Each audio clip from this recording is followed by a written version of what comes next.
Snow fell thick over the North Shore that afternoon, blanketing the iron fences and marble archways of the lakeside estates along Lake Michigan, where wealth was locked away behind gates that ordinary people never dared to cross.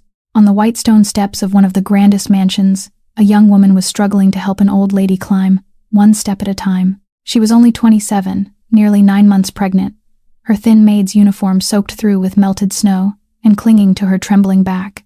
The old woman on her shoulder was as light as a dry leaf at the end of its season, her feet dragging in torn shoes, and every breath she drew came broken, as though it might be her last. The young woman's name was Rosa. She did not know this old woman. Only hours before, she had been a stranger passing by, and she could have walked on the way hundreds of others had, but she did not. And now she stood before the door of a man whose name the entire city spoke only in whispers. The door swung open, but the one who stepped out was not the master of the house. It was another woman, resplendent in an emerald evening gown, diamonds glinting at her wrist, her hair falling in flawless waves as though she had just stepped away from a party. Her face, so favored by nature, was now twisted by something very ugly. She thrust out her hand to bar the way, as if driving off a stray animal. "Stop right there," she hissed, her eyes sweeping from Rosa's mud-stained shoes to the old woman's tattered coat. "Who do you think you are, dragging this filth onto my doorstep?" Behind her, the household staff stood frozen in the doorway, not one of them daring to move. Rosa tightened her arms around the old woman, feeling that frail body growing colder by the moment. Her voice shook, but her feet did not retreat a single step. "She's about to freeze to death out there," she said. "I'm only asking for a few minutes. Just call him down here once, just once." "Him?" The woman in the emerald gown laughed, a sound colder than the snow wind lashing across the porch. "Do you even know whose door you're standing at?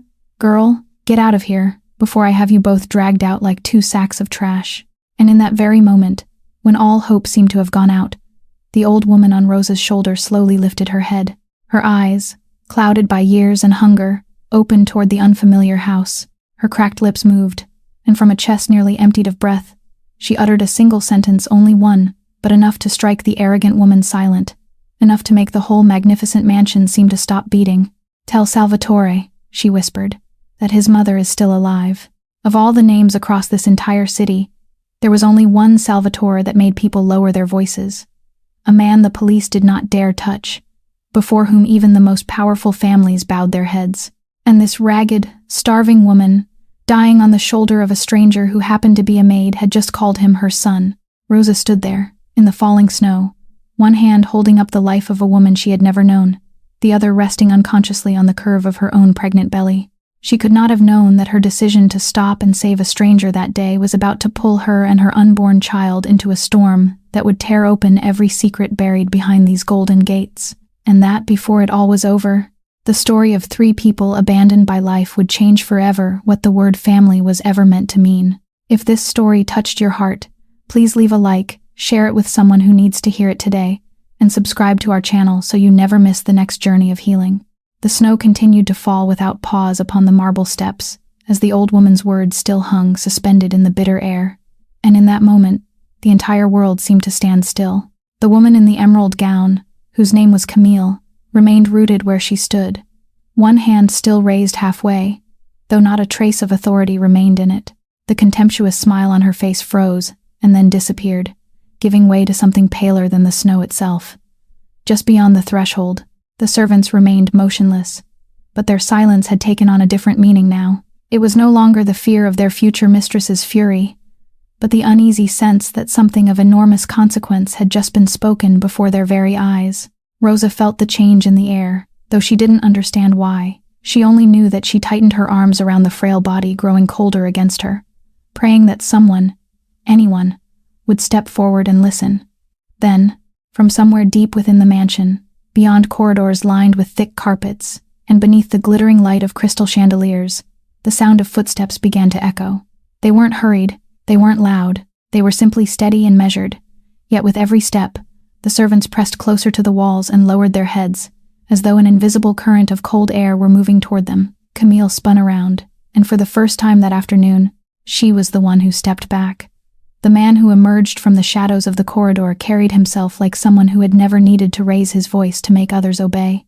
He was tall and powerfully built, dressed in a perfectly tailored dark suit, his face sharply defined, his gray eyes as cold as a lake frozen in the heart of winter. He was Salvatore Brancato, and his presence alone seemed powerful enough to make the magnificent mansion shrink around him.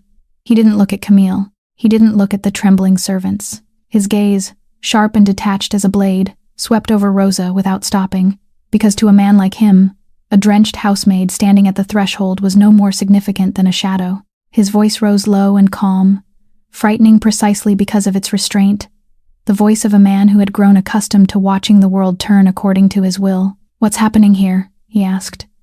And though he spoke barely above a murmur, the entire space seemed to empty itself of air. Camille hurried toward him, her voice recovering some of its familiar sharpness, though confusion had begun to seep through it. "It's nothing, darling," she said. "Just some beggar who dragged herself here to cause trouble. I already told them to leave."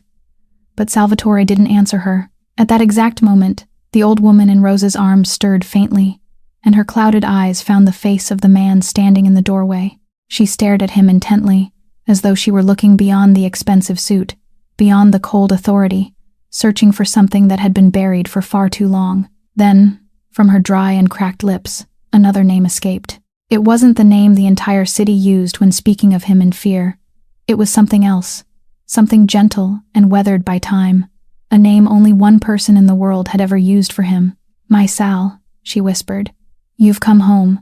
The man who only moments earlier had made the entire mansion hold its breath suddenly went still. Those gray eyes, cold as ice, blinked once, then once again, and something began to fracture behind them, slowly, like a thick sheet of ice splitting beneath pressure rising from below. His expression changed. The detached calm vanished. He took one step forward, then stopped, as though he couldn't believe what his ears had just heard. "What did she say?" he asked, and this time, his voice no longer carried that frozen edge. It had turned rough and quiet, almost the whisper of the abandoned boy he had once been, left alone in the streets. Everyone in the room witnessed something none of them had ever imagined they would see. The formidable figure who had once commanded absolute fear across the entire city was now trembling before a ragged old woman lying in the arms of a housemaid he had never seen before. Camille's mouth fell open as she looked from her fiancé to the impoverished woman and then back again, struggling to piece together the fragments of a truth she was beginning to sense would overturn the flawless world she had worked so carefully to build. Rosa, still standing beneath the falling snow, felt the body in her arms grow faintly lighter, as though the burden of so many lonely years had finally been set down. The old woman smiled, a weak but complete smile, and tears rolled slowly across the face, deeply marked by time. "I've waited for you," she breathed. "I've always believed that one day you would find me." Salvatore took another step forward, and the hands that had once commanded an entire underworld empire now trembled slightly as he studied that face more closely, those eyes, and all the things that 15 years of separation had failed to erase. And in that very moment, while the snow continued to fall, and the entire world of power he had built seemed to dissolve around him, the coldest man in Chicago realized that the woman he had believed dead for so many years, the woman who had taken him in from the streets when he had been nothing at all, was truly lying there before him, and she was still alive. The legs of the most powerful man in Chicago gave way upon the marble threshold, and every trace of the majesty belonging to a man who stood at the very summit of power vanished. Salvatore dropped to his knees beside the old woman, heedless of the melting snow soaking into the finely tailored fabric of his trousers, heedless of the servants staring at him with wide and astonished eyes. He lifted a trembling hand and touched her deeply lined face, so gently that it seemed he feared even the slightest pressure might cause her to disappear like a dream he had kept buried for all those years. His fingertips followed the hollow curve of her cheekbone, then traced the small scar near the corner of her eyebrow that he still remembered, the scar she had gotten on a distant winter afternoon when she fell on an icy street while hurrying to bring him home. "Is it really you, Mother?" he breathed, and the voice of the man who had once made an entire city tremble shattered into the sob of a frightened child. "They told me you were gone. They told me you had been lying beneath the earth for years. I believed them. I believed it all this time." The old woman raised one skeletal hand, numb with cold, and placed it in his palm. Though her body had been exhausted to the very edge of endurance, her eyes still held the tender light that could belong only to a mother. "I never abandoned you," she said, her voice no louder than a breath. "Someone built a wall between us, and I wasn't strong enough to tear it down." Salvatore lowered his head and pressed his forehead against her hand for one long moment, and that magnificent mansion had never witnessed its master expose such profound weakness. Then he rose, and when he bent down and slipped his arms beneath her, lifting her from Rosa's embrace, he did so with the care of a man holding the most precious thing in the world.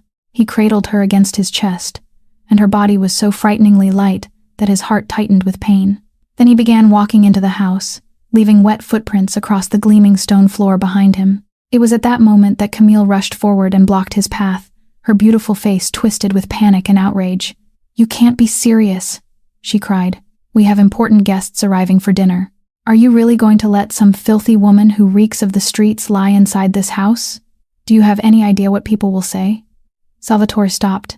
He didn't turn around at once. He simply stood there for a moment with the old woman in his arms, and when he spoke, his voice had returned to its familiar coldness, that deep and quiet sound that everyone who had ever heard it understood allowed no argument. "This is my mother," he said, each word falling like a stone. "This woman took me in when I was nothing but an abandoned child thrown into the streets, and she'll remain in this house for as long as I'm breathing. If her presence makes you uncomfortable, the door will always be open for you to leave." Camille's face turned pale. Her lips moved as though she meant to protest, but no words came out, because she understood that the man standing before her wasn't the fiancé she could usually steer with tears or sweet words. This was another Salvatore, a man even she had never seen before. She stepped aside and allowed him to pass, and he walked by her as though she had never existed, carrying the old woman deeper into the mansion, while ordering the servants to prepare the warmest room in the house and summon the family physician at once. The air immediately filled with the sound of hurried footsteps. One servant ran to heat water, another rushed to find blankets and bedding, and every one of them bowed their heads and obeyed without daring to waste a single second. Amid all that frantic movement, however, one person was completely forgotten. Rosa remained standing at the threshold, her soaked maid's uniform clinging tightly to her skin, her arms now empty after the frail body she had struggled to support throughout the long journey had finally been returned to her son. No one looked back at her. No one asked who she was, why she had come, or what she had endured to bring the old woman all the way there. She stood alone, one hand unconsciously resting upon her pregnant belly as she felt the cold seeping deeper into her bones, and a familiar sorrow rose within her, the sorrow of someone who had always remained at the edge of everyone else's story. Then she looked toward the retreating figure of the man carrying his mother away, and she saw the tenderness hidden beneath his cold exterior. Something within her grew faintly warm. She had done the right thing, even though no one had seen it, even though no one had thanked her. She had brought a mother home to her son, and perhaps, she told herself, that alone was worth everything she had suffered. She quietly turned away, intending to slip through the golden gates and disappear in silence, just as she had always quietly disappeared from everyone else's life. The family physician arrived within moments. An elderly man with silver hair and steady hands, summoned from the peace of his evening by a call he didn't dare delay answering. He bent beside the bed, listened to the old woman's faint heartbeat, examined her pallid skin and dry, cracked lips, then slowly shook his head with a grave expression. "Her body has been pushed to the very edge by hunger, thirst, and years of living in extreme hardship," he quietly told Salvatore. "She needs fluids, nourishment, attentive care, and above all, time. But her will is remarkably strong, and sometimes the will to live can accomplish things medicine can't explain." An intravenous line was quickly placed in her thin arm, and for the first time in all those long years, Maggie lay in a real bed, a soft bed with warm blankets drawn up to her shoulders, inside a room where heat from the fireplace drove away the bitter cold that had clung to her for so long. Salvatore pulled a chair close to the bedside and sat down, refusing to move even a single step away, his gray eyes following every breath his mother took, as though he feared that, if his attention faltered for even a moment, she would vanish from his life once again. Night descended beyond the windows while the snow continued falling in silence, and beneath the soft golden glow of the bedside lamp, the old woman began to speak, not in the form of one complete story, but through scattered fragments rising from her memory, sometimes clear and sometimes blurred. She spoke of rented rooms that grew smaller and more wretched with each passing year, places where she had been moved from one address to another. She spoke of winters spent shivering alone, telling herself that the little boy she had once raised must have grown into a good man by then, that he must have built a beautiful life somewhere far away, and that thought alone had been enough to keep her warm through the longest nights. She spoke of the tiny hope she had always carried within her, the belief that her son hadn't forgotten her, that something, some unseen power, had simply kept them apart. Salvatore listened in silence, tightening his hand around hers from time to time, and every word she spoke pierced his chest like a needle, because throughout all those years when he had lived, surrounded by wealth and power, the woman who had taken him in had endured things he couldn't bear to imagine. He said very little. He simply allowed the rare tears to roll down his face without wiping them away, because in his mother's presence, he was no longer the feared crime lord. He was only Sal, the abandoned child she had once found and given a home. At the far end of the room, hidden within the shadows where the lamplight couldn't reach, Rosa still lingered. She had meant to leave long ago. Several times, she had reached the doorway only to turn back, because something within her couldn't bear to abandon the old woman among people who were still strangers to her, even though one of them was her own son. But now, seeing Maggie receiving proper care and seeing her son seated faithfully beside her, Rosa believed her task was finished. She quietly turned away, pulled her thin, still damp coat more tightly around herself, and prepared to slip from the room as silently as she had entered their lives. But just as she lifted one foot, a skeletal hand suddenly reached from the bed and closed around her wrist with a strength no one would have expected from a body so thoroughly exhausted. "Don't go," Maggie whispered, her clouded eyes finding Rosa's face within the darkness. "You were the only one who stopped for me. In an entire city that turned its face away, you were the only one who bent down." Rosa froze, her throat tightening until she couldn't find the words to answer. Salvatore raised his head, and for the first time since emerging from the dark corridor, his gaze truly settled upon the young woman standing in the corner of the room. For the first time, he truly saw her. He saw the soaked maid's uniform, the stained shoes, the pregnant belly she was unconsciously supporting with one hand, and suddenly he understood something he had completely forgotten amid the shock of being reunited with his mother. This young woman, a complete stranger with no connection to any of them, had carried his mother across the frozen city and brought her home. "Stay," he said, and his voice no longer carried the icy authority he used when addressing those beneath him. There was something different in it now, something almost like a plea, awkwardly concealed behind his cold exterior.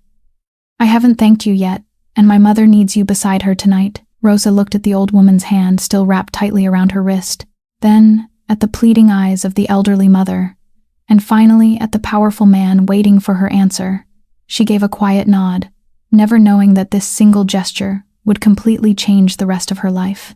By the time the night had grown deep and his mother's breathing had gradually settled into the steady rhythm of sleep, Salvatore still sat motionless beside her bed, and within that silence, his mind was drawn back to a distant winter afternoon he had believed he had buried forever. He remembered a thin little boy huddled in an alley behind the old market, a homeless child who hadn't eaten anything in 2 days, trembling against a freezing brick wall as he tried to hide from the wind that cut through his skin. That boy had learned how to become invisible. He had learned that people would step over him as though he were no more than a heap of garbage, and he no longer dared to look up and hope for anything from the hurried faces passing by. But that afternoon, a pair of worn shoes stopped in front of him. They belonged to a woman who was no longer young, wearing a faded coat and carrying a bag of bread she had bought with her last few coins. She bent down and looked at him, and instead of the pity or disgust he had grown so accustomed to seeing, her eyes held only one thing, a tenderness he had never known before. "You're very hungry, aren't you?" she asked, and without waiting for an answer, she lowered herself onto the filthy ground beside him, opened the bag, broke the loaf in half, and placed the larger piece into his numb hands. The boy devoured it, his tears mingling with the crumbs, while the woman watched him in silence with a sorrowful smile, denying herself the portion of bread that should have been hers. Then she raised a hand to her neck and removed a worn leather cord. Hanging from it was a small tin medallion, darkened by the passing years, engraved with the image of the patron saint of travelers. "This is Saint Christopher," she said, placing the medallion in his palm and folding his fingers around it. "People say he protects those who have lost their way, so they can always find the road home. I want you to keep it, so you'll know that no matter where you go, you'll never be alone again." She placed the cord around the boy's neck, and in that moment, the invisible child of the streets felt seen for the first time. He felt that someone believed he had value, that a stranger with no blood connection to him had opened her arms and accepted him. She took him back to her small, miserable room and called him her son. And from that moment on, his entire life changed. The memory faded when Salvatore blinked, pulling him back into the warm bedroom where the woman from all those years ago now lay asleep, her hair completely white, her face deeply carved by time and suffering. He lifted a hand to his chest, and through the fabric of his shirt, he felt the small, solid object that had always rested there, the St. Christopher medallion. He hadn't removed for even a single day, throughout all those years, the only thing that remained from that fateful afternoon in the old alley. He had become a powerful man and built an empire that commanded the fear and respect of the entire city, yet he had never once dared to take off that medallion, because it reminded him of who he truly was, of where he had begun, and of the only woman who had ever loved him without condition when he'd had nothing to offer in return. Now, as he watched her lying there, fragile and exhausted after so many years of abandonment while he had lived surrounded by wealth and luxury, an aching pain rose inside his chest, mingling boundless joy at having found his mother again, with relentless guilt for having allowed her to endure so much suffering.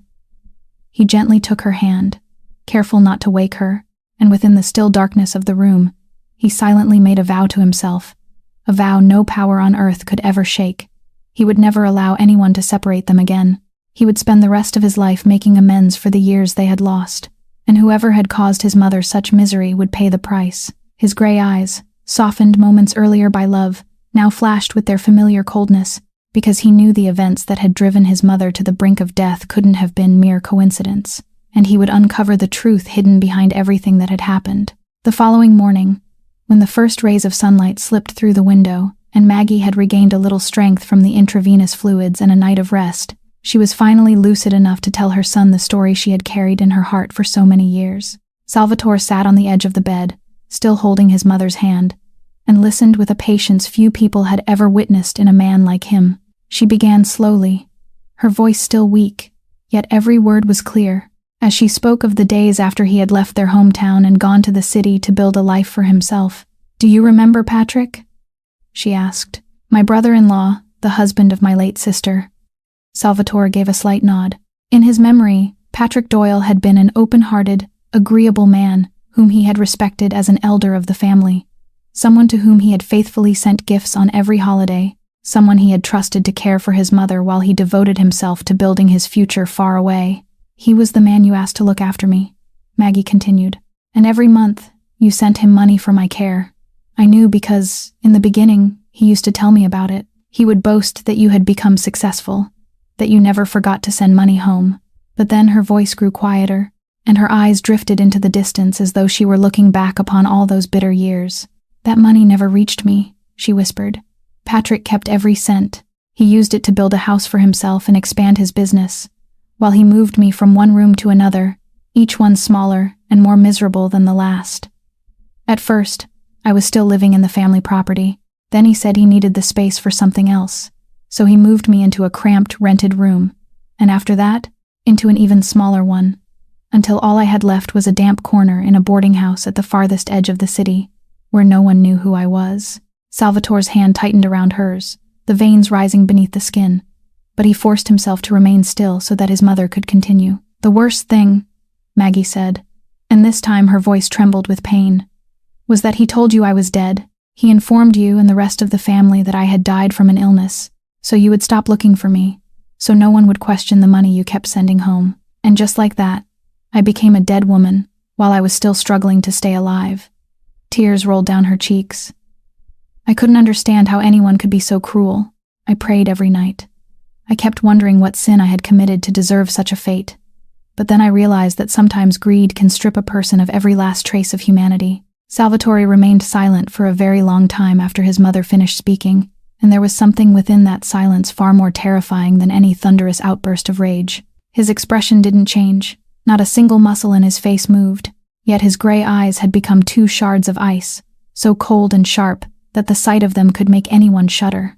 He had faced countless enemies within his underworld. He had witnessed every form of betrayal and cruelty, but nothing had ever struck him as deeply as the truth that the man he had trusted and respected had exploited his devotion as a son and used it to drive his mother into misery. "You should rest now," he finally said. His voice was gentle when he spoke to her, But beneath that tenderness lay something as hard as steel. "You don't need to worry about anything anymore. Leave the rest to me." He bent down and kissed her forehead, then rose and walked out of the room. The moment the door closed behind him, every trace of softness vanished from his face. He stood alone in the silent corridor and drew a deep breath, while only one name remained in his mind, tolling like a funeral bell. He would find Patrick Doyle, no matter where the man had hidden himself in this world, and he would force him to answer for every year of suffering he had inflicted upon Salvatore's mother. He took out his telephone, called his most trusted associate, and in a voice utterly cold and devoid of emotion, ordered his men to uncover every piece of information they could find about the whereabouts of the man who had dared deceive him for all those years. In the days that followed, Rosa was given a small room in the servants' quarters at the rear of the mansion, and her new responsibility was to care for Maggie at the old woman's own request. She carried out that duty with complete devotion, not because she was being paid generously, but because each time she looked into Maggie's deeply lined face, she caught a glimpse of another face, one she had tried to bury within her heart for so long. One afternoon, while Rosa was feeding her spoonfuls of porridge, Maggie gently asked about her life, and perhaps it was the tenderness in the old woman's eyes, or perhaps it had simply been too long since anyone had truly wanted to listen, but Rosa began to reveal things she had never told another soul. She said there had once been a time when she had dreams, when she had studied nursing with the hope of becoming a nurse, wearing a white uniform and caring for the sick. She had worked tirelessly, had ranked at the top of her class in her examinations, and the future had seemed to open before her like a bright road. But then her mother became ill, stricken by a terrible disease that demanded enormous hospital expenses a poor family like theirs could never afford. Rosa had been forced to set aside her unfinished degree and leave school to work, taking any job she could find, cleaning the homes of wealthy families and laboring from early morning until late at night, all to earn enough money to pay the mounting hospital bills. "I did everything I could," Rosa said, her voice tightening with emotion. "I sold everything that could be sold. I borrowed from everyone I knew. I begged, but in the end, it still wasn't enough, and my mother died in my arms, leaving behind an emptiness nothing could ever fill." Maggie reached out with one frail hand and took Rosa's, saying nothing, simply allowing her to continue. And within that warm clasp, Rosa found the comfort she had longed for over so many lonely years. She went on to speak of Danny, the man to whom she had given her heart when she had been adrift in grief after losing her mother. At first, he had been sweet and attentive. He had promised her a home and a future in which she would no longer have to struggle through life alone.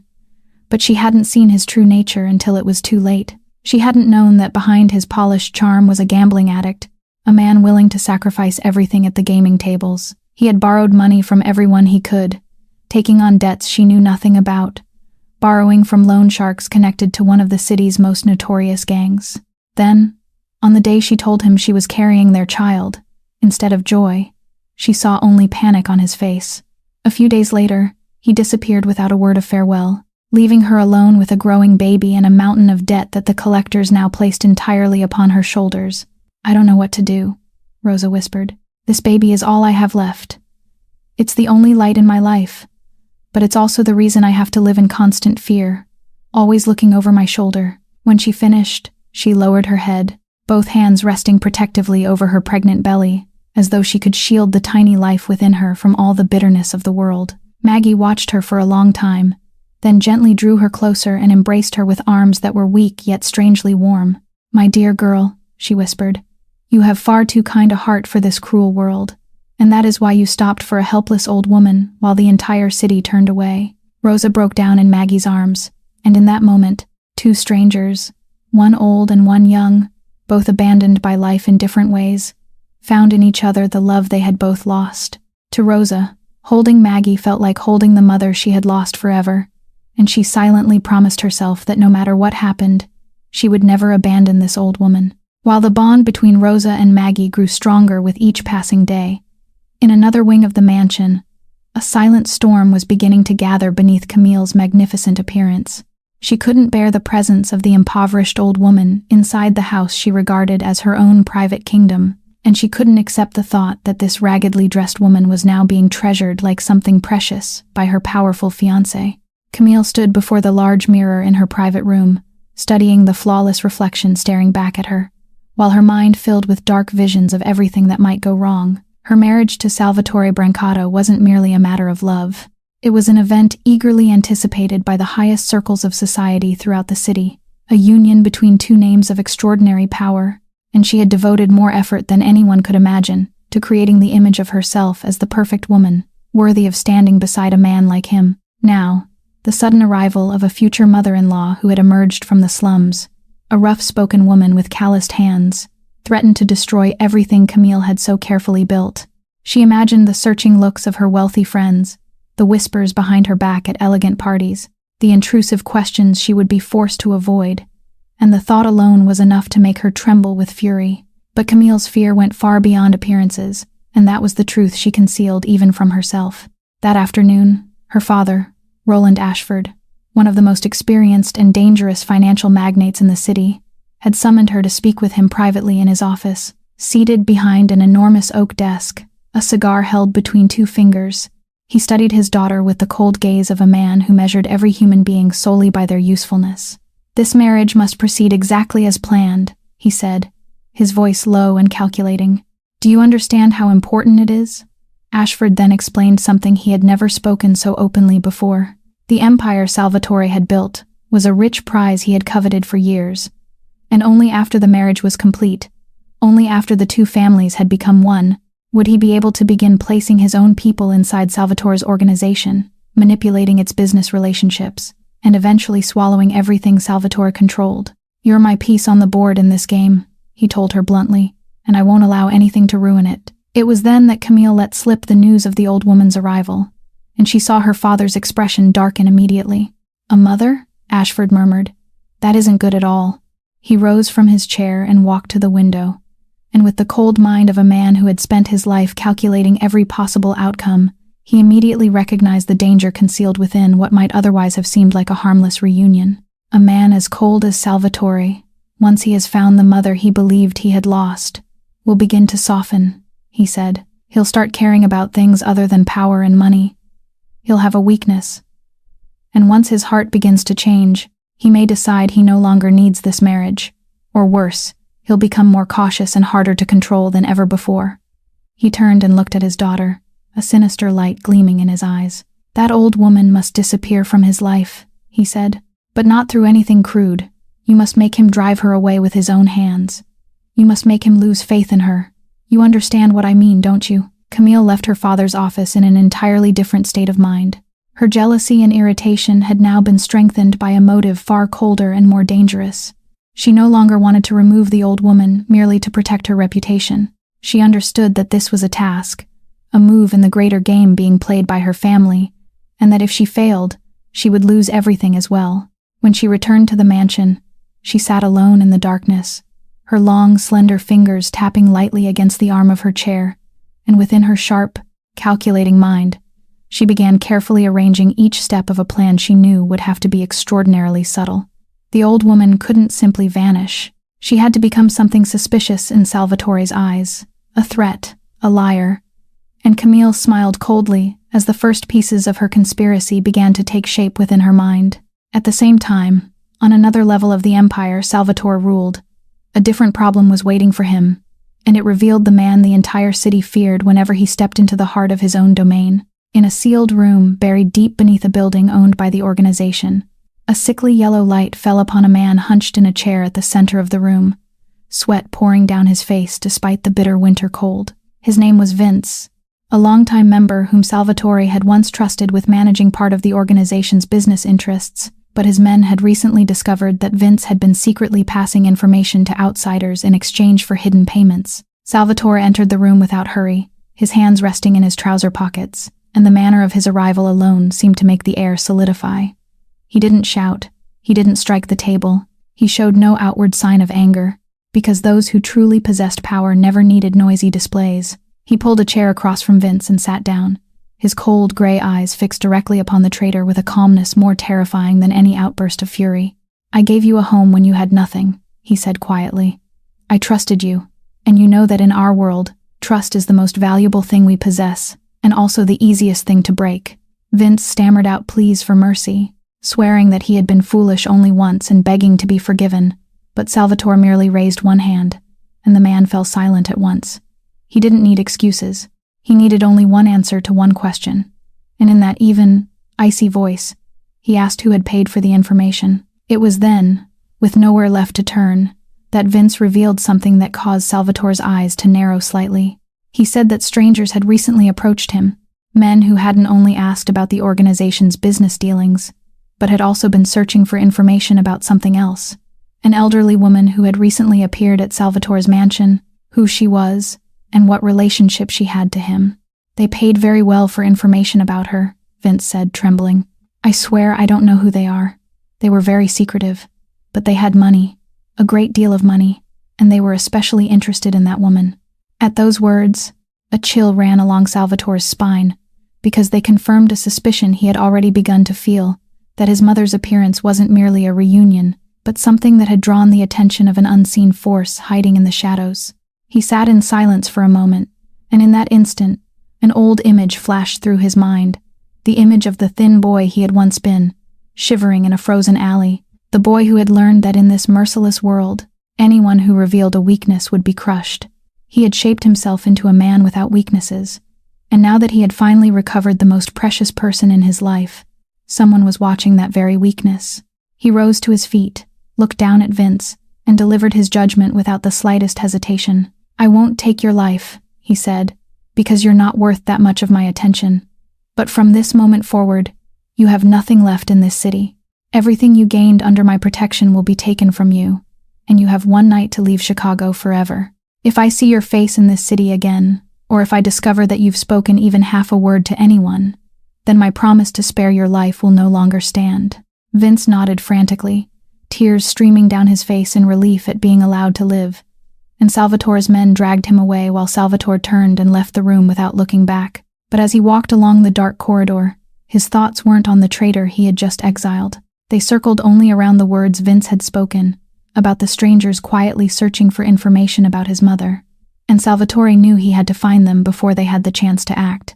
Camille wasn't someone who acted hastily, and she understood that to bring down a man as sharp as Salvatore, she would have to strike at the exact place where he was most vulnerable. Not his heart, but the suspicion deeply rooted in the instincts of a man who had spent his entire life surrounded by betrayal. She knew that his fear of treachery from within was the one thing capable of shaking him, and she had quietly prepared this attack with the meticulous care of someone whose every move was calculated. She sought out a man who specialized in carrying out shadowy work, someone skilled at fabricating sound and images so convincingly that almost no one could tell they were false, and she paid him to create a recording along with several carefully manipulated photographs. In the recording, a hoarse, elderly woman's voice could be heard whispering information to someone, mentioning Salvatore's business dealings, sensitive figures, and important names, as though she were secretly reporting to an outside force.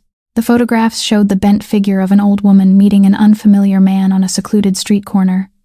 The images blurred just enough to allow anyone looking at them to fill in the missing details with their own suspicion. Camille knew perfectly well about the strangers asking questions about the old woman, because her father was the one orchestrating everything, and she cleverly used that half-truth to construct a perfect trap, arranging every clue so that it pointed toward the conclusion that Maggie herself was the informant planted by an enemy to extract information from her own son. She chose the moment when Salvatore was already under the greatest strain from the revelation that strangers had been investigating his mother, and one evening, she approached him wearing the anxious and hesitant expression of a worried fiancé, as though she were forcing herself to do something unbearably difficult. I don't know whether I should show you this, she said, her trembling voice performed with flawless precision. I've thought about it for a long time because I know it'll hurt you, but I can't remain silent when I believe you may be in danger. She handed him the recording and the photographs, then stepped back and watched his reaction, her eyes carefully concealed behind an expression of sorrow. Salvatore took them, and when the fabricated sounds began to play, when the hazy images appeared before him, something tightened inside his chest. He had lived his entire life by the rule that no one should ever be trusted completely. He had seen too many people wear the mask of loyalty only to drive a knife into someone's back, and now, at the very moment when he had finally opened his heart to accept someone, that suspicion rose again like a sleeping beast suddenly awakened. He didn't want to believe it. His entire heart cried out that it couldn't be true, that the woman who had once given him the last piece of bread she possessed could never be a liar. But the cold mind hardened by years in the underworld whispered poisonous questions into his ear. Why had his mother appeared at such a sensitive time? How could he be certain that all those years apart hadn't changed her into someone else? Was he allowing emotion to cloud his judgment? His face darkened, his fingers tightening around the photographs, and Camille knew she had successfully planted the seed of doubt in his mind. "This is only what happened to come into my possession," she continued, feeding the flame she had just ignited. "I'm not claiming that any of it is true, but you've always taught me that in your world, nothing happens by coincidence." Salvatore didn't answer. He simply rose and walked out of the room with heavy steps, and for the first time since finding his mother again, he felt an invisible distance beginning to creep between them, a fragile crack deliberately opened by an enemy hiding in the shadows. He couldn't sleep that night. The image of his gentle mother and the false voices on the recording took turns tearing through his mind, and with growing horror, he realized that the greatest fear of his life was being used against him by an unseen hand. Life within the mansion continued according to its own quiet rhythms, and Rosa gradually grew familiar with the long corridors, the vast rooms, and the constantly hurried faces of the servants. Among them was a young man named Aaron, an accountant who worked for the family, someone who always appeared tired and anxious, forever bent over stacks of ledgers, and rarely speaking to anyone. Rosa noticed him not because there was anything remarkable about him, but because she recognized in his eyes a familiar sadness, the look of someone carrying a burden they couldn't share with another soul. One afternoon, as she passed the small room where he worked while bringing tea to Maggie, she heard him whispering urgently into the telephone, his voice filled with panic and despair. He was speaking about his younger sister, about her persistent fevers, about not knowing what to do and not having enough money to take her to a decent hospital. When he ended the call and looked up to find Rosa standing there, embarrassment and shame briefly crossed his face, but she merely offered him a gentle smile and set the cup of tea down. "I didn't mean to overhear," she said softly, "but perhaps I can help in some small way, if you don't mind." Aaron looked at her with doubt, wondering what a pregnant maid could possibly do for him, but there was something in the sincerity of her eyes that made him open his heart. He told her that his little sister had been ill for a long time, that their parents had died, and he was the only person she could depend on, that he had tried everything he could think of, but the medical expenses kept piling up until he was nearly exhausted. Rosa listened with deep compassion, because she understood all too well the helplessness of watching someone you loved suffer while being unable to do anything. She told him that she had once studied nursing, and although she hadn't completed her degree, she still possessed knowledge that might be useful. Patiently, she taught him how to care for his sister at home, how to bring down a fever properly, how to watch for dangerous symptoms that required immediate medical attention, and how to prepare suitable meals to strengthen a body weakened by illness. She also told him where struggling families could seek medical assistance, information she had learned during the most desperate years of caring for her own mother. Aaron listened to every word as though clinging to a lifeline, and when she finished, tears stood in his eyes. "You have no idea how much you've just helped me," he said, his voice thick with emotion. "It's been so long since anyone truly cared about what I was going through." Rosa only shook her head and said it was nothing remarkable, that anyone in her position would have done the same. But to Aaron, that small act of kindness became a rare warmth shining through the darkest days of his life. She had no idea that the goodness she had planted so freely would one day take root and blossom at a time she could never have imagined. Meanwhile, the bond between Rosa and Maggie deepened with every passing day. Each morning, Rosa came to Maggie's bedside, helped brush her silver hair, and told her little stories to lift her spirits. Each evening, she remained beside her until she drifted into sleep. Maggie, in turn, regarded Rosa as the daughter she had never had. She worried about Rosa's health and the baby growing inside her, reminded her to eat properly and rest, and whenever she saw Rosa working too hard, she scolded her in the voice of a mother. Two people who had once been abandoned by life had now found in each other the home they had both believed lost forever. And within that magnificent but cold mansion, Maggie's small room became the only place truly filled with the warmth of genuine love. Rosa often told herself that no matter what the future brought, no matter whether the debt collectors outside eventually found her, no matter whether her child would be born into a world filled with uncertainty, at least in this moment, she was no longer alone, and that alone was enough to give her the strength to keep moving forward. The investigative machinery Salvatore set in motion never operated carelessly, and within only a few days, his men had traced the whereabouts of the man he was hunting. Patrick Doyle hadn't vanished from the face of the earth as he had imagined.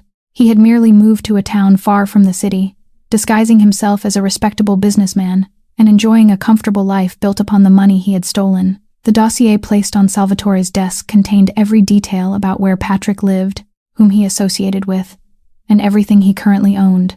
And as Salvatore turned each page, his gray eyes grew colder. But he didn't move against him at once, because Salvatore was a man who calculated every step, and he wanted the traitor to taste fear before being forced to face the true price of what he had done. He ordered his men to approach quietly, leaving behind vague signs that were just clear enough for Patrick to understand that his secret had been exposed, that the wall of lies he had built over so many years had finally collapsed, and that the man he had once deceived now knew everything. The strategy worked even faster than Salvatore had expected. In the place where he had been hiding, Patrick Doyle realized that his peaceful days were over. He knew exactly who Salvatore was, knew exactly what that man was capable of, and the terror of approaching revenge left him unable to eat or sleep, making him start violently at every unfamiliar sound. He understood that with his own strength alone, he could never survive the fury of an underworld empire, and in desperation, he began searching for a lifeline, for a power strong enough to protect him from Salvatore's reach. And fate, or more precisely, the cruel design of hidden conspiracies, led him to one particular name. Through the tangled connections of the shadowy business world, Patrick heard whispers that a powerful figure was plotting against Salvatore Brancato, a seasoned financial magnate named Roland Ashford. Like a drowning man grasping at anything within reach, Patrick used every means available to contact him and beg for protection, willing to surrender anything in exchange for his own safety. As for Ashford, when his men first informed him that someone terrified of Salvatore was seeking his protection, he showed little interest, until he learned the man's true identity. The moment he realized that Patrick Doyle was the one who knew every hidden corner of the old woman's past, the very man who had created the tragedy that had consumed Salvatore's mother, a calculating light appeared in Ashford's experienced eyes, because he immediately recognized the value of this desperate man. Someone like Patrick, someone who knew every detail of Maggie's past, would be an invaluable piece in the plan he and his daughter were secretly carrying out. Ashford summoned Patrick to meet him, and as he sat across from the man trembling with fear, he smiled the cold smile of a hunter who had just found the perfect prey. "I can protect you from Salvatore," he said in a smooth voice filled with authority. "I have enough power to keep him from reaching you, but in return, you'll do something for me, and you'll do it exactly as I instruct." Patrick, with nowhere left to turn and completely ruled by fear, nodded his agreement before he even knew what he would be asked to do. And just like that, two conspiracies that had once seemed entirely separate, one driven by the Ashford family's ambition to seize Salvatore's empire, the other born from the past crimes of a man who had deceived an entire family, now merged into one, intertwining into a dangerous web, quietly tightening around Salvatore and the people he loved. No one inside the mansion, not even Salvatore with all his sharp instincts, could have imagined that the man he was hunting and the man secretly directing the plot against him had now become allies, united by a common purpose, and that the true storm had only just begun to gather.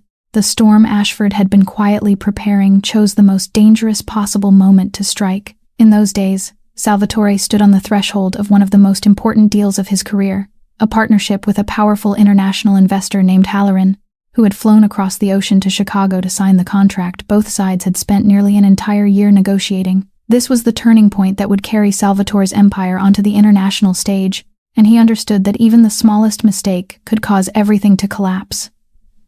Ashford, with the seasoned cunning of a patient hunter, had waited for precisely this fragile moment to launch his attack. In the middle of the crucial meeting, while Salvatore was receiving his distinguished guest in his formal office, Ashford arranged for the poisonous information to be delivered directly into Halloran's hands. He had someone present a carefully fabricated dossier containing a statement from Patrick Doyle, who posed as a credible witness, claiming to be a relative of the family and accusing them of having staged the entire story of the long-lost mother.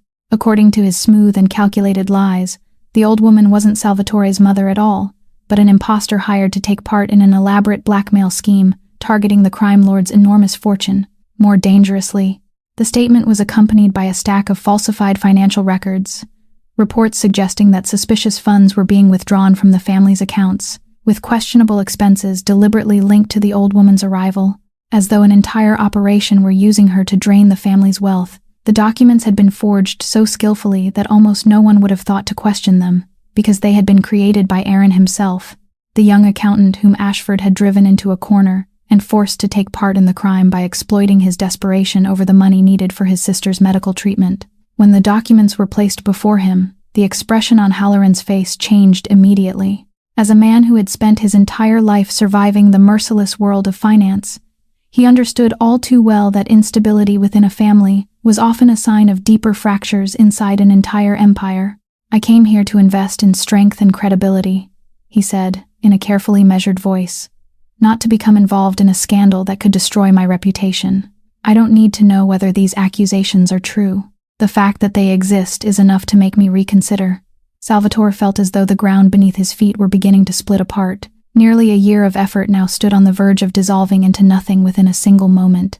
And what wounded him most wasn't the threatened deal, but the fact that his enemy had once again turned his own mother into a weapon against him. He struggled to maintain his outward composure, assuring Halloran that the accusations were nothing more than blatant slander spread by jealous enemies. But his distinguished guest remained unmoved. Halloran rose, fastened the button of his suit jacket, and delivered his ultimatum in a voice that was cold but decisive. "I'll give you exactly 2 weeks," he said. 2 weeks to prove that these allegations are fabricated and that your family is innocent. Otherwise, I'll withdraw from this agreement and take my investment elsewhere." The words hung over Salvatore like a suspended sentence, because that brief deadline didn't merely threaten a contract. It threatened the thousands of people whose lives depended upon the stability of the empire he had built. After Halloran departed, Salvatore remained alone in the vast office, which had suddenly become suffocating, while the forged documents lay upon his desk like a silent mockery. For the first time in many years, he tasted the bitterness of helplessness, as his enemy struck the one place he had never known how to defend, the very bond of love he had only just recovered. The pressure of that merciless deadline weighed heavily upon Salvatore's shoulders, and in the depths of his exhaustion, the seeds of doubt Camille had so skillfully planted within him began to rise more powerfully than ever. He had always been a man accustomed to analyzing everything with cold reason, and now, surrounded by fabricated evidence and poisonous accusations, a dark corner of his mind kept gnawing at him with cruel questions. Had he opened his heart too quickly? Had all those years apart transformed the mother in his memories into someone he no longer truly understood? Could all those tears and moving stories have been nothing more than an elaborate performance? Torn between love and suspicion, he finally went to Maggie's room, and although he tried to restrain himself, his voice couldn't hide the pain within him when he spoke. "Mother," he said, his gray eyes fixed upon her as though he were trying to see into the deepest part of her soul, "I need you to tell me the truth. Are you hiding anything from me? Has anyone approached you? Has anyone asked you to do something for them?" Maggie looked up at her son, and when she understood the meaning concealed beneath those questions, when she realized that the child she had always loved was now doubting her, a profound wound appeared in her aged eyes. She didn't grow angry. She didn't reproach him. She only looked at him with the sorrow of a mother watching her son become surrounded by darkness. "My son," she said softly, her voice trembling yet filled with tenderness. "I've lived an entire lifetime with empty hands. I've never possessed anything except the love I carry for you, and if even that is something you now doubt, then I don't know how I can prove myself to you. All I can tell you is that this heart has never wanted anything from you except to see you alive and safe." Her words cut into Salvatore like a knife, but the suspicion buried deep within him still wouldn't release its grip, and he left her room more troubled than before. That night, he sat alone in his office. The forged records spread beneath the lamplight before him, and he stared endlessly at the handwriting supposedly belonging to his mother, the unsteady and awkward script of an elderly woman. Then, in a sudden moment, a thought flashed through his mind, and he rose and walked toward the cabinet where he kept the most private keepsakes of his life. He searched for a long time before finally taking out a birthday card yellowed by the passing years, a card Maggie had written to him when he was still a boy, something he had treasured and protected for all those years as though it were priceless. He opened the card and placed it beneath the light beside the forged documents, comparing every letter, one by one. The longer he looked, the faster his heart began to beat, because the differences became so clear that they couldn't be denied. The handwriting on the old card, though simple and untrained, possessed a character of its own, soft curves and familiar strokes that could only have come from his mother's hand. The writing on the documents, however, despite every attempt to imitate her style, revealed the stiffness and distortion of an imposter, sharp and lifeless lines, details exaggerated with clumsy effort. This wasn't his mother's handwriting. The realization struck Salvatore so forcefully that he dropped back into his chair, and a wave of relief and shame surged through him at once. He had almost allowed his enemies to lead him by the hand. He had nearly betrayed the very woman who had loved him without condition. And now he understood that every piece of evidence against his mother had been fabricated. His anger was no longer directed toward Maggie. It turned completely toward the people who had built this elaborate deception. And for the first time, after days of confusion, his gray eyes once again carried the cold, piercing light of a hunter who had caught the scent of his prey. He knew he had been dealt a painful blow, and he swore that he would uncover the conspiracy at its very roots and drag every hidden face out of the darkness. But fate seemed unwilling to grant that mansion even a single moment of peace, because just as Salvatore had begun to uncover the truth behind the plot against his mother, another danger came looming from a direction no one had expected. The debt Danny had left behind for Rosa refused to remain buried in the darkness, and after many days of following her trail, the loan sharks connected to that notorious gang finally discovered where she was staying. They didn't know, or perhaps greed had blinded them to every trace of caution, that the young woman they were hunting now lived beneath the roof of one of the most powerful men in the city. On a gray afternoon, a group of brutal men recklessly forced their way through the gates, taking advantage of a brief lapse in security, and stormed onto the mansion grounds with murder in their eyes. They shouted Rosa's name, pounded violently on the doors, and demanded that she repay the money her faithless ex-partner had borrowed, their uproar shaking the entire house. The moment Rosa heard those voices, all color drained from her face, and her whole body began to tremble, because she knew exactly who those men were and what they were capable of doing. Instinctively, she stepped backward, wrapping both arms tightly around her pregnant belly as she tried to shield the small life within her, while the men advanced closer with every passing second, hurling crude threats at her. It was in the middle of that chaos that Salvatore appeared. He stepped out of the mansion, and his presence alone seemed to freeze the air. He wasn't hurried, he didn't lose control. He simply walked slowly into the center of the disturbance, his gray eyes sweeping across each face with a coldness that made even the most aggressive among them hesitate. "Do you know where you're standing?" he asked, his voice low but sharp as a blade, and one of the men began to turn pale the moment he recognized Salvatore's face. But the leader, still swollen with arrogance, pushed forward and declared that the woman owed them money, that they had every right to collect it, and that no one could stop them. It was the greatest mistake he had ever made. Salvatore's men moved at once, and a brief confrontation erupted, but it ended almost as quickly as it had begun, because the debt collectors were no match for the men who served the crime lord. They were swiftly overpowered and driven into a corner, and the leader who had been so defiant only moments earlier was now forced down, every trace of arrogance gone, leaving only naked terror across his face. Salvatore walked toward him, bent down, and spoke in that steady voice more frightening than any shout. "This woman is under my protection," he said, "and whatever debt you believe she owes no longer exists from this moment forward. If I see any of you come near her again, or if I hear her name leave your mouths one more time, you'll understand why this entire city lowers its voice whenever it speaks mine." He gave a signal, and his men threw the debt collectors out through the gates, casting them back into the dark world from which they had crawled.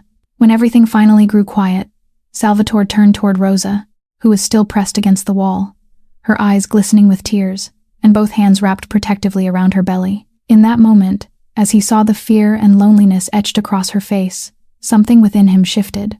He saw in her the image of the boy he had once been, a soul abandoned by life, hunted and left without anyone to protect him, someone forced to stand against the entire world without a single place of refuge. "You don't need to be afraid anymore," he said, and this time his voice had softened considerably. "As long as you remain beneath this roof, no one will harm you or your child." Rosa lifted her eyes to his, and within those gray eyes that had always seemed so cold, she found an unexpected trace of warmth, a silent understanding passing between two people who had both once been rejected by the world. She nodded faintly as the last tears rolled down her cheeks, no longer because she was frightened, but because for the first time after so many days spent running, she finally felt truly safe. But that peace lasted only a short while, because the fact that the debt collectors had dared to violate his territory was an insult Salvatore couldn't overlook. and he knew that to fully protect Rosa as well as his own honor, he had to pursue the matter all the way to the lair of the gang, bold enough to challenge him. That night, as a violent snowstorm began sweeping across the city, burying every road beneath white drifts and drawing a thick curtain over all of Chicago, Salvatore set out with nearly all of his men, committing his full strength to eliminating the threat once and for all. The vast mansion suddenly became strangely deserted, with only a few servants, Maggie and Rosa, remaining inside. The storm grew more ferocious with every passing hour, the wind howling against the windows while the snow piled so high outside that every route was blocked, leaving the entire city frozen and completely isolated. It was on that fateful night, while the world beyond the walls disappeared into the storm, that Rosa suddenly felt powerful cramps twisting through her body, and with horror, she realized that the baby inside her was demanding to be born earlier than expected. She cried out for help, and the terrible news quickly spread that there was no possible way to take her to the hospital because every road had been buried beneath the snow, and no ambulance could reach them in time through the raging blizzard. Fear filled the room. The servants stumbled about in confusion, not knowing what to do, while Rosa, alone and in agony, felt as though every hope she possessed were slipping beyond her reach. But at that very moment, Maggie stepped forward. The elderly woman, who had still seemed so frail, suddenly became remarkably steady, her eyes shining with the calm of someone who had faced moments of life and death before. In the distant village where she had grown up, she had helped deliver more women than she could count, and welcomed countless new lives into the world with those very hands. And now, when there was no one else they could depend upon, she knew she had to become the source of strength for the daughter she had come to love. "Look at me, my child. Look into my eyes," she told Rosa in a voice that was gentle yet firm. "You aren't alone. I've done this many times before. You only need to trust me and follow my instructions. We'll get through this together." She directed the servants to prepare warm water and clean towels, held Rosa's hand, guided her through each breath and each effort, and continued calling out warm words of encouragement without pause. Meanwhile, in another part of the frozen city, Salvatore and his men were confronting the rival gang amid the blinding snow, facing a tense struggle in which he used both his authority and his sharp judgment to intimidate them and force them into complete submission, bringing the threat against the young woman waiting at home to a permanent end. Two scenes unfolded beneath the same storm-filled sky, one with a man fighting to protect, the other with women fighting to welcome a new life into the world, and both were illuminated by the same force, the love they carried for one another. Time seemed to stop inside that warm room, and then, after one final effort, amid the roar of the wind outside, the cry of a newborn child rang out, clear and strong, tearing through the tension and bringing an overwhelming burst of joy.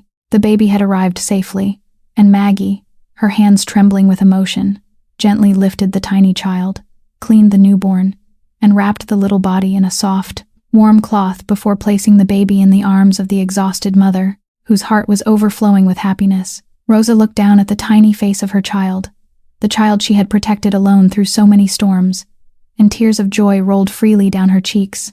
"You did it, my daughter," Maggie whispered, wiping the tears from her own face. "You brought a miracle into this world." Inside that small room filled with warmth on the coldest winter night, 3 generations, an old woman who had once been abandoned, a young mother who had once been rejected, and a newborn child opening its eyes to the world, held one another close. And for the first time in her sorrowful life, Rosa fully understood the meaning of family. But the joy was painfully brief, because that storm-filled night had drained the last remnants of strength from Maggie's aging body. She had poured every measure of her will and vitality into bringing the baby safely into the world, and once everything was over, once she had placed the tiny child in the mother's arms, her body, already weakened by so many years of hardship, seemed to collapse completely. The following morning, when Salvatore returned after putting an end to the threat beyond the mansion walls, he entered the house with relief in his heart and a quiet eagerness to tell his mother that he had protected Rosa. But what awaited him was a sight that made his heart seem to stop. Maggie lay motionless upon the bed, her face frighteningly pale, her breathing as fragile as a candle about to die in the wind. The physician was summoned immediately, but after examining her, he could only shake his head with a heavy expression and explain that her body had struggled for too long against too much suffering, that she had given away the last of what she possessed, and that all they could do now was pray and remain beside her. At those words, Salvatore felt the entire world of power he had spent his life building become meaningless, because all his money and influence couldn't purchase the fading life of the only woman who had ever loved him without condition. He walked to the bedside and fell to his knees, the hands that had once made an entire city tremble now shaking as they closed around his mother's thin, cold hand. And then the man who had never allowed anyone to witness his weakness began to weep. The tears he had restrained for an entire lifetime poured freely from his eyes, beyond his power to stop them.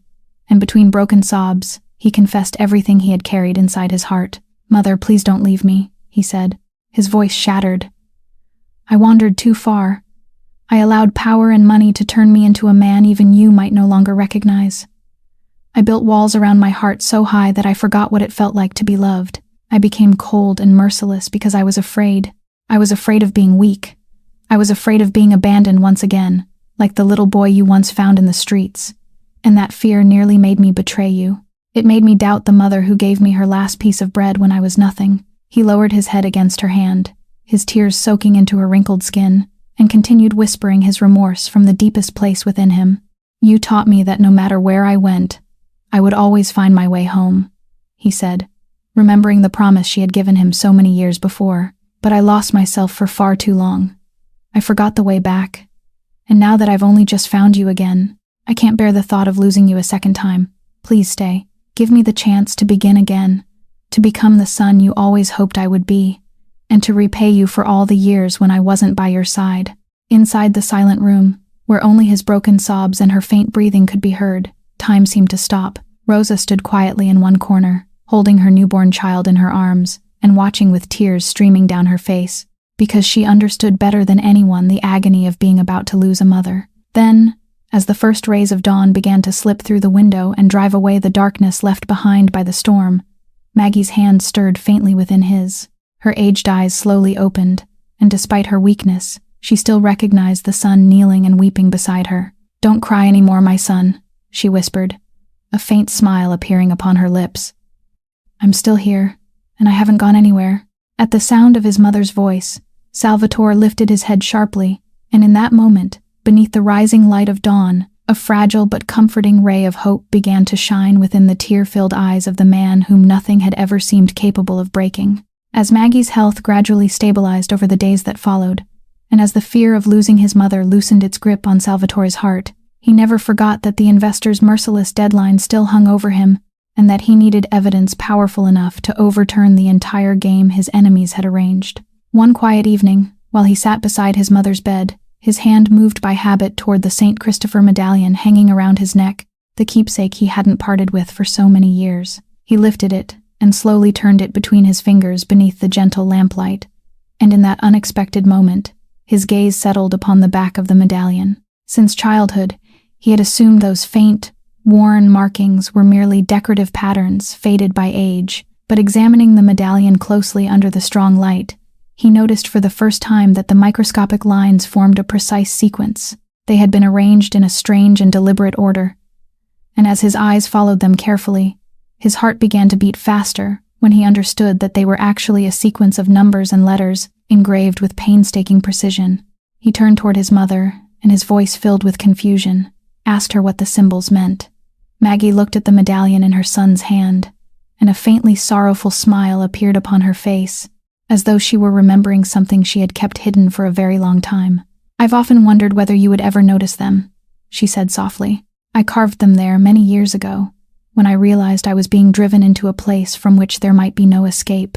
She explained that when she first began to sense danger closing around her, when she slowly understood that someone was trying to steal what belonged to her son and force her into misery, she had secretly gathered everything that might serve as evidence, papers and documents, proving the truth of how the property and money had been taken. "I knew that a poor old woman like me could never stand alone against people with wealth and power," she said.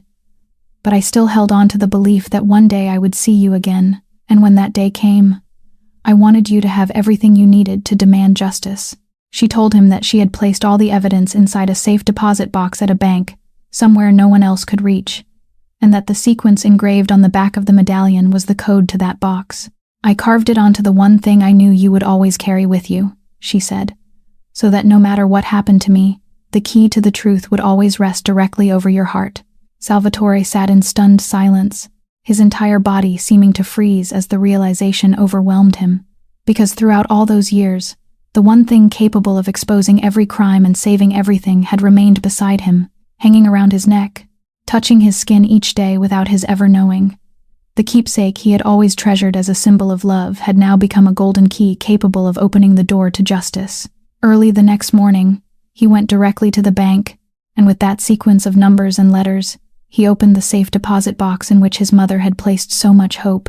Inside was an entire collection of carefully organized records, clear and undeniable evidence of the complete truth. Documents powerful enough not only to clear his mother's name of every false accusation, but also to expose the crimes that had remained hidden for so long.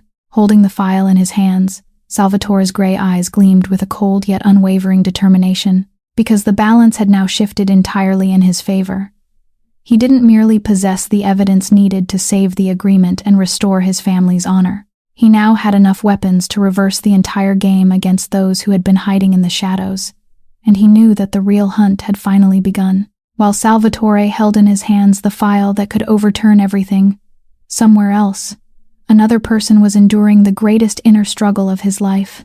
Aaron, the young accountant whom Ashford had forced into helping fabricate the false financial records, hadn't enjoyed a single peaceful night of sleep since he had been drawn into this tragedy. His conscience tormented him without mercy, because he understood that what he had done was destroying an innocent elderly woman, and worse still, those lies were being used against the very household where a young woman had treated him with a kindness he had never received from anyone before. He had been driven into a corner by his desperation to find money for his younger sister's medical treatment, and Ashford had exploited that weakness to turn him into a piece on his board. But whenever Aaron closed his eyes, Rosa's image appeared in his mind, the pregnant young woman who had patiently sat beside him and taught him how to care for his sister, the woman who had given him hope and warmth without asking for anything in return.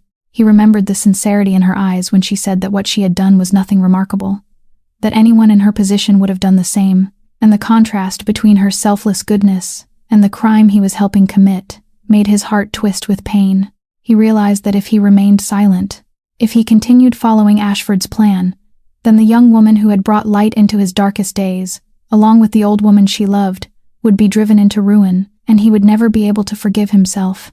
That inner struggle finally led him to a decision, and Aaron understood that no matter how great the price might be, he couldn't continue living inside this lie. At the most critical moment, when Ashford was preparing to deliver the final blow that would force Salvatore into a corner and drive the investor away, Aaron quietly went to see Salvatore. He appeared with a face pale from fear, but his eyes carried the determination of a man who had chosen to stand on the side of what was right. "There's something I need to confess to you," he said, his voice trembling, "and I know doing this may cost me everything, perhaps even place my life in danger, but I can't remain silent any longer." He revealed the entire truth, explaining that he had been forced to create the fraudulent records, and that everything had been arranged by Ashford to frame the old woman and sabotage Salvatore's agreement. But Aaron hadn't come empty-handed, because throughout the time he had been compelled to work in the shadows, with the sharp instincts of a man trained to examine accounts. He had secretly preserved every piece of evidence connected to the manipulation, the original documents, the instructions, and the trails that clearly revealed who had been directing the entire conspiracy from behind the scenes. He handed everything he possessed to Salvatore, and as he did, he said in a choked voice that he wasn't doing this to beg for mercy for himself, but because of a young woman named Rosa. "She helped me when I had nothing left," he said. "She gave my sister and me a kindness we didn't deserve, and I can't allow her to suffer because of my crimes." Salvatore listened in silence, and an emotion he couldn't quite name rose within him, because he realized that the small act of kindness Rosa had planted without a second thought, the gesture she had believed to be insignificant, had now become the most powerful weapon of all, something that had changed a man's heart and delivered the final piece he needed to complete the picture of the truth. He looked at Aaron, and instead of his usual coldness, there was understanding in his eyes. "The courage you've shown today has saved more people than you realize," he said, "and you won't regret choosing to stand with the truth." Now, with the evidence from his mother's safe deposit box, together with Aaron's testimony and documents, Salvatore possessed everything he needed. At last, the scales of justice had shifted completely in his favor, ready for judgment to fall upon those who had caused so much suffering. With all the evidence securely in his hands, Salvatore didn't act rashly or violently. because he understood that the most fitting revenge against men like Ashford wasn't bloodshed, but stripping them of the very things they valued above all else, their power and their reputation.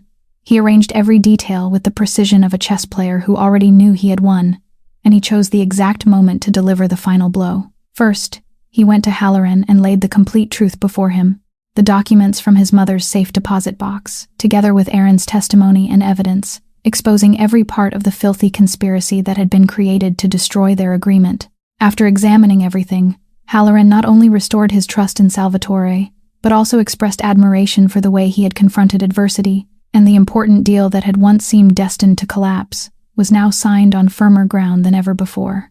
But that was only the beginning. Salvatore called a meeting and arranged for Ashford, Camille, and Patrick Doyle to be present, so that everyone who had taken part in the conspiracy would be forced to face their downfall together. When Ashford entered with his usual confidence, he had no idea that he was walking directly into a trap set by the very man he had considered his prey. Salvatore sat waiting, calm and commanding, then placed each piece of evidence upon the table one by one, exposing the entire plan to seize his empire, the falsified records, the bribery and coercion, and the alliance with the man responsible for the tragedy inflicted upon his mother.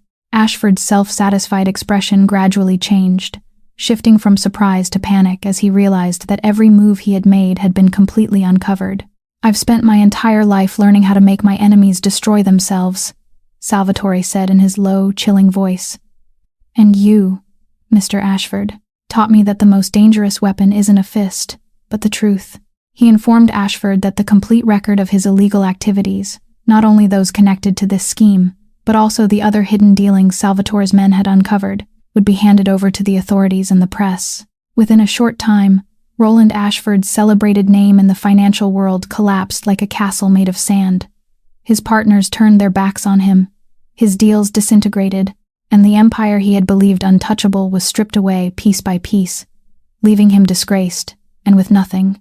As for Patrick Doyle, the man who had evaded justice for so many years, the undeniable evidence found in the safe deposit box of the very woman he had harmed finally dragged him into the light of the law. He was forced to answer for every crime he had committed, with nowhere left to hide and no one left to protect him. Amid all that ruin, Camille received a bitter ending of her own when her crimes were exposed. When her role in the plot against an innocent old woman was brought into the open, the glittering world of high society she had sacrificed everything to enter immediately turned its back on her.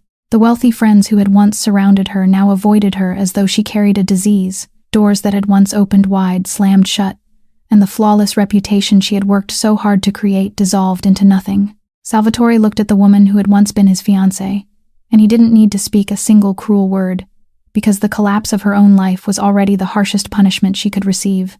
The marriage between the two families naturally came to an end, and Camille left the mansion in humiliation, carrying with her the price of her greed and cruelty. When everything was finally over, when all those who had caused such suffering had faced the consequences of their actions, Salvatore stood alone beside the window and looked out over the city. For the first time in many years, his chest felt light, because he knew he had protected the people he loved without staining his hands with blood, using only the power of truth and justice.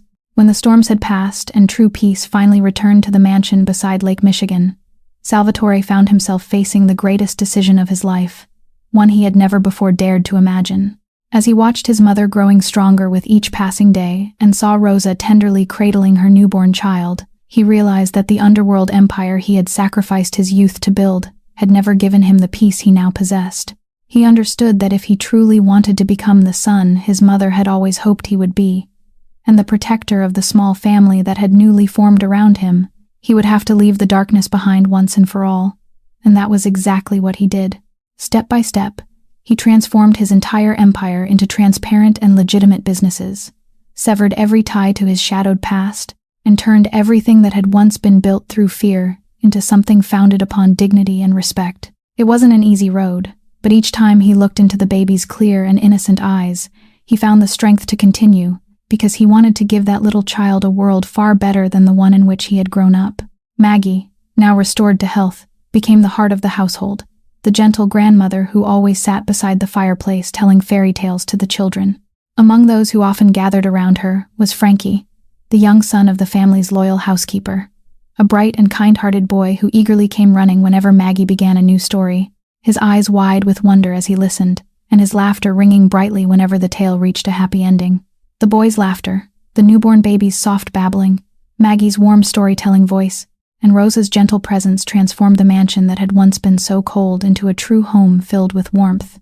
Three people who had once been rejected by life, an abandoned elderly woman, a young mother who had been cast aside, and a man who had lived alone behind walls of power, had now found one another, and together with that little child, they became a family in the truest sense. A family bound not by blood, but by sincere love and the choice to remain beside one another, to honor the years of suffering his mother had endured, and to ensure that kindness would continue spreading beyond the walls of their home. Salvatore built a residence for elderly people who had been abandoned by their children, lonely souls with nowhere to turn, just as his mother had once been. He named it after Maggie as a tribute to the woman who had taught him the meaning of unconditional love. Their story reminds us of something simple yet profound, that sometimes one small act of kindness toward a stranger can change an entire life. That goodness offered without any expectation of reward possesses the greatest power to save, and that a true family isn't always defined by blood, but by the people who are willing to stop for one another when the rest of the world turns away. Power and money can build towering walls and strong gates, but only love can warm a heart that has grown cold and help a lost soul find the road home. If this story has touched your heart, please subscribe to our channel, leave a like, and share it with the people you love, so that together we can listen to more meaningful stories each day. How do you feel about the journeys of Rosa, Maggie, and Salvatore? Which part of their story moved you most deeply? Please leave a comment and share the feelings that come from the deepest place in your heart, because we're always grateful to hear what you have to say. May everyone listening to this story be blessed with abundant health, a joyful and peaceful life, and love filling every day. Goodbye for now, and we'll see you again in the stories still to come.